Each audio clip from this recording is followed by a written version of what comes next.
ನಾನು ಕಾಂಗ್ರೆಸ್ನವರಿಗೆ ಕೆಲವು ಪ್ರಶ್ನೆಗಳನ್ನು ಮಾತ್ರ ಕೇಳಿದೆ, ಇದನ್ನು ಒಪ್ತೀರಾ ಅಂತಂದೆ. ಭಾಗಶಃ ಒಪ್ಪಬೇಕಾಗತ್ತೆ, ಆದರೆ ನಮ್ಮ ಗ್ಯಾರಂಟಿ ಸ್ಕೀಮ್ಗಳಿದ್ದಾವೆ, ನಮ್ಮದು ಬೇರೆ ಬೇರೆ ಉದ್ಯೋಗಾವಕಾಶದ ಸ್ಕೀಮ್ಗಳಿದ್ದಾವೆ ಅಂತಂದರು. ನಾನಿವತ್ತು ಯಾರ ಜೊತೆಗೂ ಜಗಳಾಡಕ್ಕೆ ಹೋಗೋದಿಲ್ಲ, ಇದೇ ಸರಿ ಅಂತ ಹೇಳಕ್ಕೆ ಹೋಗೋದಿಲ್ಲ.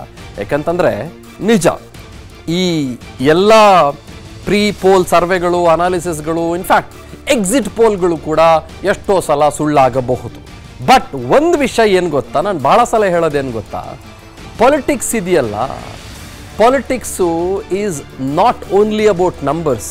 Politics most of the times it is also about a bit of common sense. ಆ ಕಾರಣಕ್ಕಾಗಿ ಈ ನಂಬರ್ಗಳು ನನಗೆ ಪರಮಾಶ್ಚರ್ಯ ಅಂತ ಏನು ಅನ್ನಿಸ್ತಾ ಇಲ್ಲ. BJPಯವರಿಗೆ ಅನ್ನಿಸಿರಬಹುದೋ ಅಥವಾ ಕಾಂಗ್ರೆಸ್ನವರಿಗೆ ಅನ್ನಿಸಿರಬಹುದೋ ಅಥವಾ JDSನವ್ರಿಗೆ ಏನು ಸೇ ಇದೆಯೋ ಗೊತ್ತಿಲ್ಲ. ನನಗೆ ನೆಕ್ಸ್ಟ್ 30 ನಿಮಿಷ ಮಾತ್ರ ಬಾಕಿ ಇದೆ, ಹಾಗಾಗಿ ಕ್ವಿಕ್ ರಿಯಾಕ್ಷನ್ಗಳನ್ನು ಪಡೆದುಕೊಂಡ್ಬಿಡ್ತೇನೆ. ನಾನು BV ಶಿವಶಂಕರ್ ಅವರಿಗೆ ಹೋಗ್ತೇನೆ, ದಯಮಾಡಿ ಕ್ಷಮಿಸಬೇಕು ಸ್ಟುಡಿಯೋದ ಗೆಸ್ಟ್ಗಳು. Shivashankar sir, what's your quick take on this sir, please. Chandan, ಈಗ ಎಲೆಕ್ಷನ್ಸ್ ಆಲ್ಮೋಸ್ಟ್ ಎಲೆಕ್ಷನ್ ಸೀಸನ್ ಬಂದ್ಬಿಟ್ಟಿದೆ. ಇವತ್ತು ಫೆಬ್ರವರಿ 9. ಹೌದು. ಇವತ್ತಿಗೆ ಕರೆಕ್ಟ್ ಆಗಿ 1 ತಿಂಗಳಿಗೆ ಮಾರ್ಚ್ 10ನೇ ತಾರೀಕಿಗೆ ಮೋಸ್ಟ್ಲಿ ಅಂದ್ರೆ ಎಲೆಕ್ಷನ್ ಅನೌನ್ಸ್ ಆಗುವಂತ ಎಲ್ಲ ಸಾಧ್ಯತೆಗಳಿದೆ. ಕರೆಕ್ಟ್. ಕಳೆದ ಸಾರಿ ಮಾರ್ಚ್ 12ನೇ ತಾರೀಕು ಎಲೆಕ್ಷನ್ ಅನೌನ್ಸ್ ಆಗಿತ್ತು. ಈ ಸಾರಿ 10ನೇ ತಾರೀಕು ಅರೌಂಡ್ ಮಾರ್ಚ್ 10th ಈ ಡೇಟ್ಸ್ ಅನೌನ್ಸ್ ಮಾಡ್ತಾರೆ ಅಂತ ಒಂದು ನಿರೀಕ್ಷೆ ಇದೆ. ಇಂಥ ಸಂದರ್ಭದಲ್ಲಿ ಬರೀ ಅಂದ್ರೆ 1 ತಿಂಗಳಷ್ಟೇ. ಹಾಗಿರುವಾಗ ಇದು elections are very much in. So ಇಂಥ ಸಂದರ್ಭದಲ್ಲಿ ಈ ಸಮೀಕ್ಷೆ ನಡೆದಿದೆ. ಈ ಸಮೀಕ್ಷೆಯ ಔಟ್ಕಮ್ ಇದು ಅನಿರೀಕ್ಷಿತನೂ ಅಲ್ಲ, ಆಶ್ಚರ್ಯಕರವಾಗೂ ಇಲ್ಲ.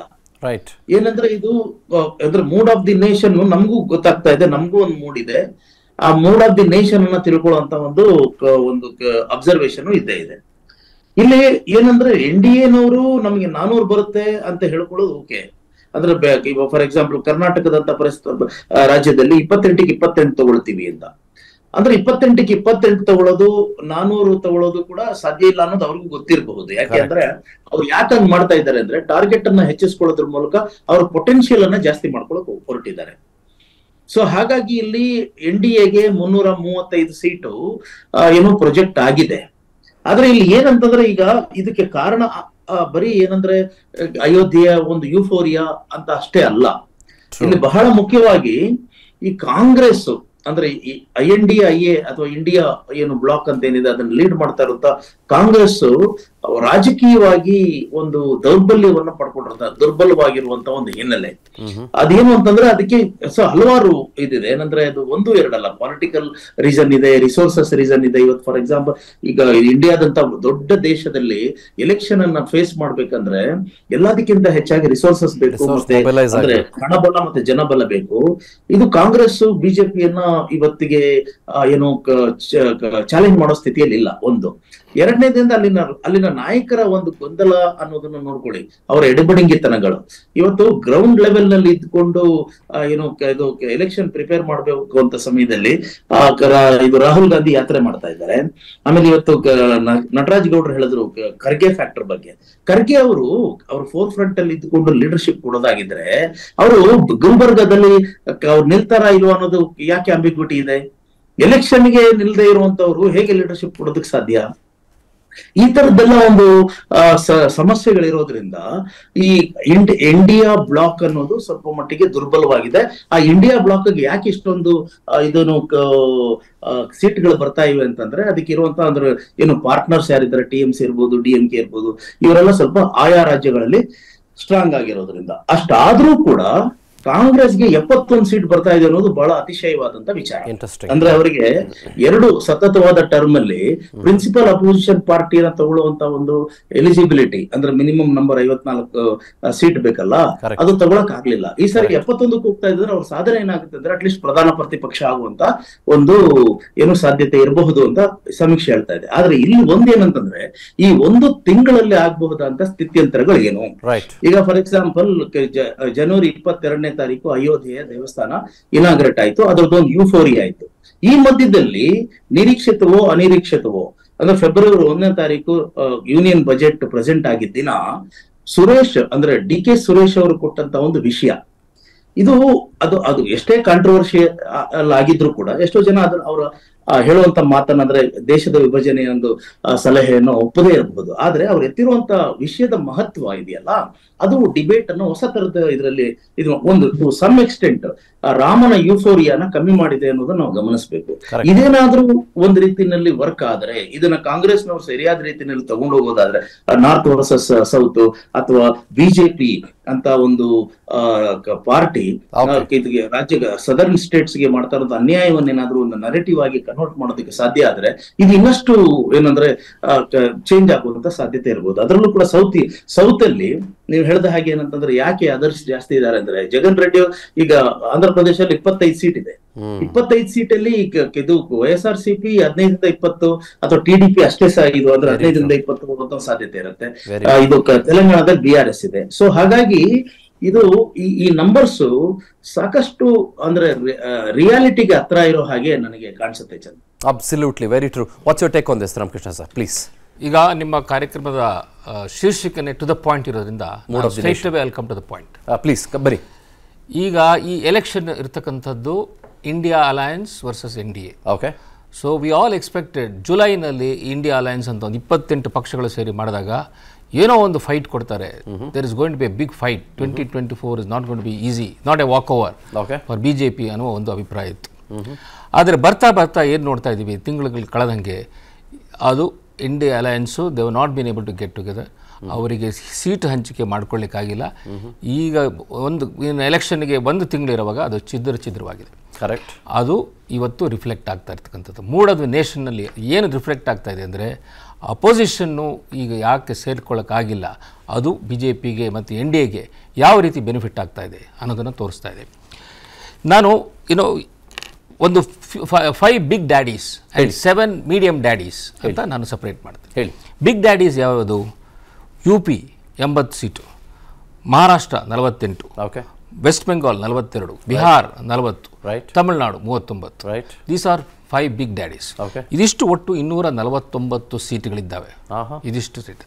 ಆಮೇಲೆ 7 ಮೀಡಿಯಮ್ ಡ್ಯಾಡೀಸ್ ಅಂದರೆ 20ಕ್ಕಿಂತ ಹೆಚ್ಚಿರ್ತಕ್ಕಂಥವು.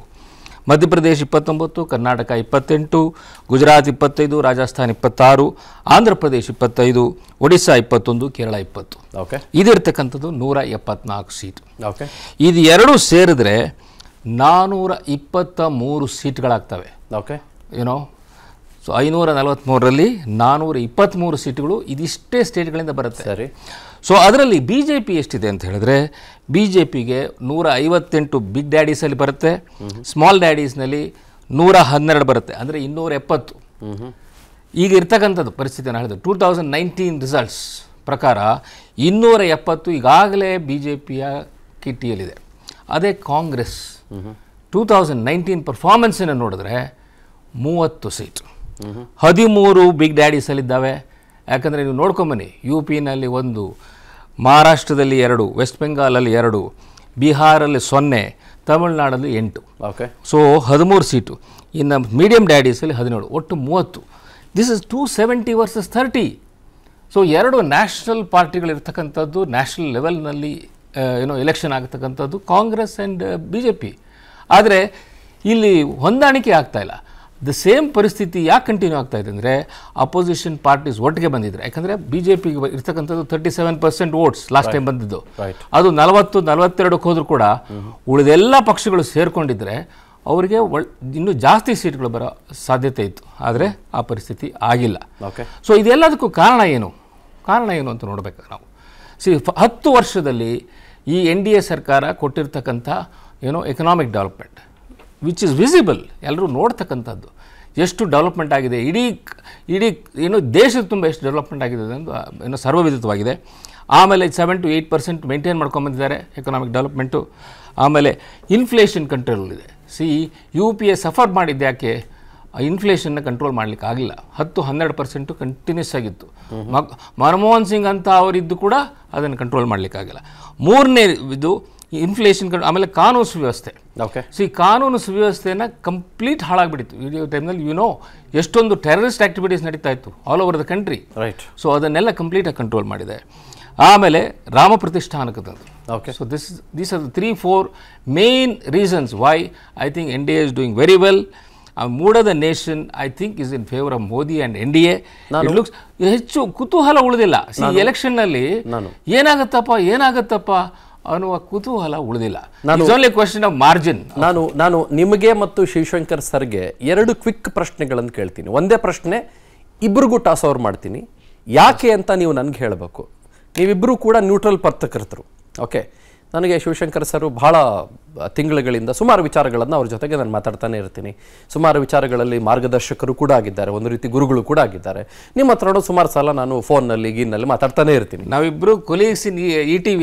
So fantastic. ಹಾಗಾಗಿ ಈ ಮೂಡ್ ಆಫ್ ದಿ ನೇಷನ್ ಇದೆಯಲ್ಲ, ಈ ಮೂಡ್ ಆಫ್ ದಿ ನೇಷನ್ಗೆ ನಾನು ಬರ್ತೀನಿ, ನೀವು ಬರ್ತೀರಿ, ನಟರಾಜ್ ಗೌಡ್ರು ಬರ್ತಾರೆ, ಅಶೋಕ್ ಗೌಡ್ರು ಬರ್ತಾರೆ, ವೀರಣ್ಣವರು ಬರ್ತಾರೆ, ಶಿವಶಂಕರ್ ಸರ್ ಕೂಡ ಬರ್ತಾರೆ. ಸೊ ಈ ಮೂಡ್ ಆಫ್ ದಿ ನೇಷನ್ನ ಕಳೆದ 10 ವರ್ಷಗಳಿಂದ ಕಾಂಗ್ರೆಸ್ಸು ಯಾಕೆ ಬದಲಾಯಿಸುವುದಕ್ಕೆ ಸಾಧ್ಯವಾಗಲಿಲ್ಲ? ಒಂದು. ಎರಡನೇದು, ಈ ಮೂಡ್ ಆಫ್ ದಿ ನೇಷನ್ ಅನ್ನ ತಾವು ಒಪ್ಕೊಳ್ತೀರಾ 100 ಹೌದು ಅಂತ, ಅಥವಾ ಇಲ್ಲ ಅಂತೀರಾ? ಕಾಂಗ್ರೆಸ್ ಯಾಕೆ ಬದಲಾಯಿಸಕ್ಕಾಗಲಿಲ್ಲ ಅನ್ನೋದ್ರ ಪ್ರಶ್ನೆ ಬಗ್ಗೆ ನಾನು ಮೊದಲು ಮಾತಾಡ್ತೇನೆ. Okay. One major reason is they have not been able to come with an alternative plan.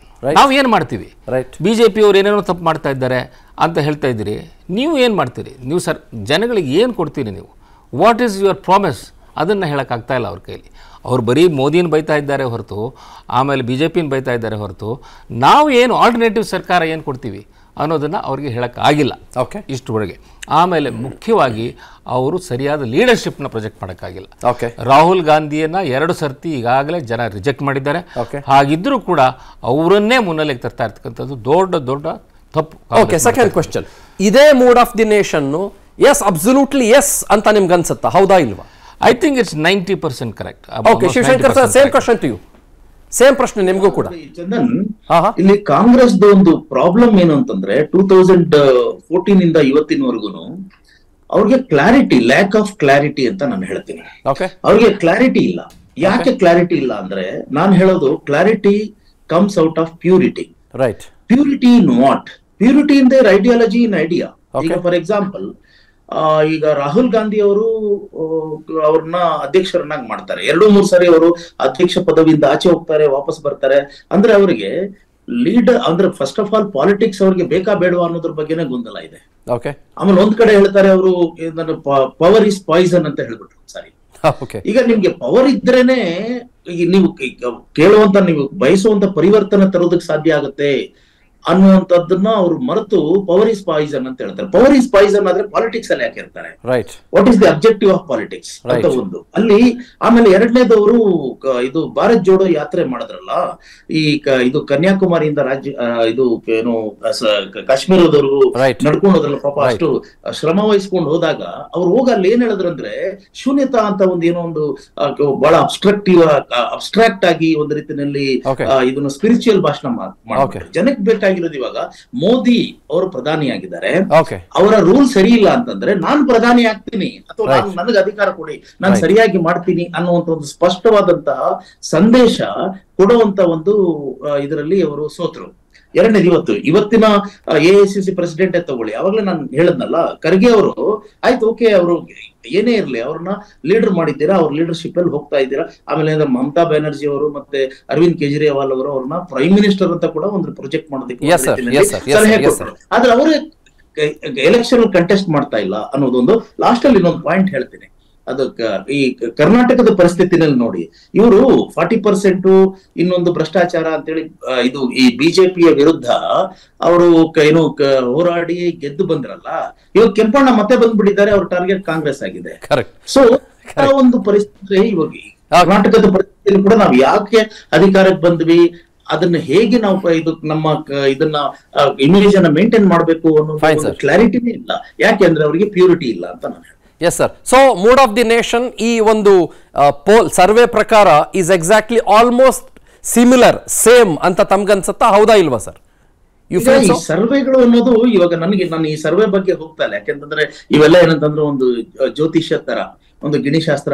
ಅಲ್ಲ, ಸದ್ಯದ ಪರಿಸ್ಥಿತಿಯನ್ನ ಗಮನಿಸಿದಾಗ ಮೂಡ್ ಆಫ್ ದಿ ನೇಷನ್ ಹೀಗಿರಬಹುದು ಅನ್ನೋದು ಹೌದು ಅನ್ಸುತ್ತಾ ಇಲ್ಲ ಅನ್ಸುತ್ತಾ? ಇಲ್ಲ ಸರ್ವೆ ಪಕ್ಕದಲ್ಲಿ ಇಟ್ಬಿಟ್ರು ಸರ್ವೆ ಪಕ್ಕದಲ್ಲಿ ಇಟ್ಕೊಡೋದಾದ್ರೆ ಹೌದು, ಓಕೆ, ರಿಯಲಿಸ್ಟಿಕ್ ಆಗಿ ಕಾಣಿಸ್ತಾ ಇದೆ. ಯಾಕೆ ರಿಯಲಿಸ್ಟಿಕ್ ಆಗಿ ಕಾಣಿಸ್ತಾ ಇದೆ. I'll get back to you, sir. Sir ಮಾತಾಡ್ತೀನಿ ಸರ್, ಮಾತಾಡ್ತೀನಿ. I'll get back to you. ನನ್ನ ಬಿಜೆಪಿ ಅವ್ರು ಮಾತಾಡ್ಸಿಲ್ಲ ಅಂತಂದ್ರೆ ನಾನು ನಿಜವಾಗ್ಲೂ ಬೈಕೊಂಡು ಹೋಗ್ತಾರೆ. ಅದರಲ್ಲಿ ಯಾವ ಅನುಮಾನವೂ ಕೂಡ ಇಲ್ಲ. ಯಾಕಂತಂದ್ರೆ ಅಶೋಕ್ ಗೌಡ್ರು ಅವಾಗ್ಲಿಂದ ಹಲವು ಪಾಯಿಂಟ್ಗಳನ್ನ ಬರ್ಕೊಂಡಿದ್ದಾರೆ. ಅನುಕ್ಷಣದ ಸುದ್ದಿಗಳಿಗಾಗಿ ವಿಸ್ತಾರ ನ್ಯೂಸ್ ಯೂಟ್ಯೂಬ್ ಚಾನೆಲ್ ಸಬ್ಸ್ಕ್ರೈಬ್ ಮಾಡಿ. ಹೊಸ ಸುದ್ದಿಗಳ ನೋಟಿಫಿಕೇಶನ್ಗಾಗಿ ಬೆಲ್ ಐಕಾನ್ ಕ್ಲಿಕ್ ಮಾಡಿ. ಲೇಟೆಸ್ಟ್ ಅಪ್ಡೇಟ್ಸ್ಗಾಗಿ www.vistaranews.com ವೆಬ್ಸೈಟ್ಗೆ ವಿಸಿಟ್ ಮಾಡಿ. ಅಂಗೈಯಲ್ಲೇ ಜಗತ್ತಿನ ಸುದ್ದಿ ತಿಳಿಯಲು ವಿಸ್ತಾರ ನ್ಯೂಸ್ ಕನ್ನಡ ಆಪ್ ಡೌನ್ಲೋಡ್ ಮಾಡಿ.